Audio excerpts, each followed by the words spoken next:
Hey guys, today we're going to be going over my SQL database I created in Python with SQLite 3, and it's going to be for professional skateboard teams and the members on each team.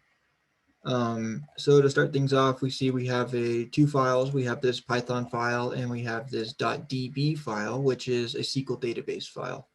And we can see it's in binary, so it's not really accessible to humans, but it works for computers quite well. So we can see if we delete this, this Python program actually generates that database file, and it takes 3-4 seconds to initialize it or so. But not only does it give us this file, but it gives us a list of options of things we want to do with the information. So for example, if we want to see all the skate teams, we just type 1 and we get to see a list of all of the professional skateboard teams. If we want individual members and information about the members from the teams, we can do here. We could do, let's do primitive, type in primitive, and we get all the information. We can see it's displayed with name, age, hometown, and stance. Stance means their preferred way of standing on a board. Regular means left foot forward, and goofy means right foot forward. What's the next option? We have skaters from specific locations. So if we want to do something like, I'm from San Diego, so let's see all the skateboarders from San Diego, the professional skateboarders. We get the team they're on and the member that is from San Diego. And obviously, if there's nothing after the team, then there's nobody on that team from this area. We can do it for a whole bunch of things. Like I did it for a city there. We can do it for a state like California. You can see there's a whole bunch from California. We could even do it for a country. Let's try Australia. And we get to see all the skateboarders from Australia. Another feature we can have is percentage of skateboarders from each location. So for example, we saw California had a bunch. So if we want to see the percentage of skateboarders from California is 41.67%. And if we have the percentage of, I don't know, something like Brazil, only 2.78 skaters come from Brazil. So we get to see the percentage of all the skaters that come from the specific area. We can do that for every single state possible. It gives us a giant list of all the states and the percentage of skateboarders that come out from each state. We can see California obviously has the most. Florida is not so close second, but it is a second place state. And then at the end, it shows the countries, or I'm sorry, the countries that aren't inside the U.S. and all the skateboarders that are outside there.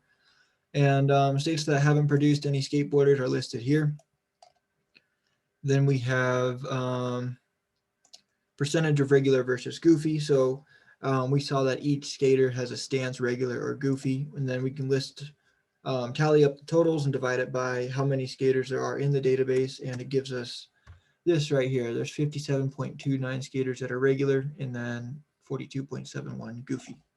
So that's the program, and then obviously if we hit 7, it exits the program and everything's good.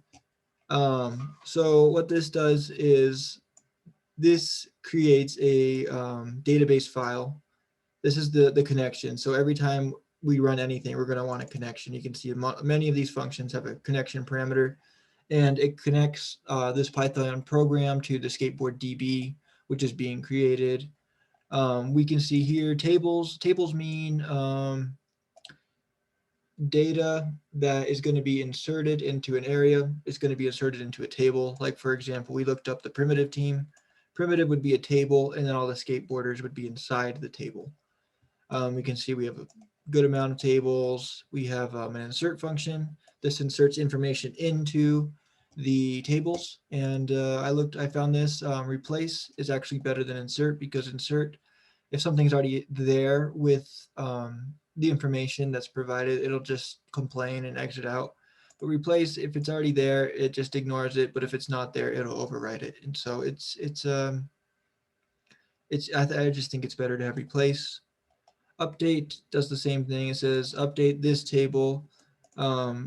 What this value is, set it to this, and do it where this guy's name. If his name is this, then set his age to this type of thing. SQL fetch, this gets all the information. So for example, if we did Baker, which is a skate team, it would just print out all of the rows for Baker, all of the skaters, and then their information for Baker. Length is the same thing, but instead of getting the information, we just get how many there are. So if there's 15 skaters on Baker, it'll return 15. This is just information about regular, goofy. We can see if it's regular, add 1, if it's goofy, +1, and so on. If they're from an area, for this function, we're going to add, and this is for the percentage. And we can get this number and divide it by the total to get the percentage. This gets the actual information of the skater if we're looking up for that specific area. This just prints out all skateboard teams, very simple.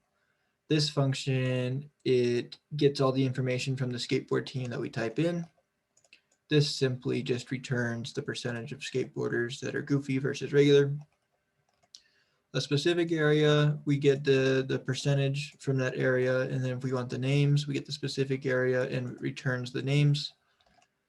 From all area, this just prints out all the states and the outside the US and states with no professional skaters. But this is the meat and potatoes of my program. This is what took me most of my time. Unfortunately, there's no CSV file or some kind of accessible API to get all this information on. So luckily I'm a fan of skateboarding, so it was kind of fun for me to learn more information. But it definitely was a long and drawn out process to go throughout all of these teams and find all these members and find their age, where they're from, their stance, and so on and so on. As you can see, there's a good amount of information.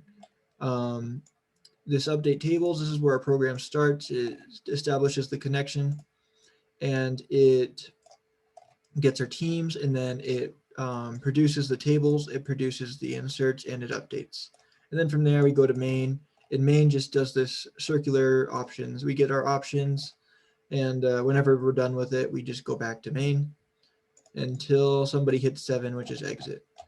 One cool thing I wanted to mention is we can see that, for example, like for welcome here, if we have our skateboarder, it has 1993 in here, but if we actually look up their information, like for skaters for teams, and we want welcome, like Nora Vasconcelos, it says 28. It doesn't say 1993.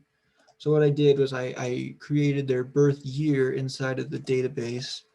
And then for the update, I said where it's age, we're going to do the date, the current year, and then we're going to minus their birth year. So if they're born in 1993 in the year 2021, it'll produce a 28.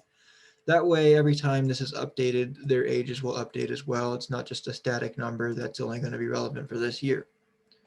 I thought that was kind of fun and kind of relevant. Everything else I think I've explained. It's pretty self-explanatory. SQL databases are going to be cool. I potentially want to put this up onto the internet and create a website that's going to be a better graphical user interface than just this terminal ASCII user interface. I think it's going to be very valuable to have a database in this format. I'm really excited that I learned how to use SQL database because I think it's very relevant in the work field. But that's it. Thank you for watching.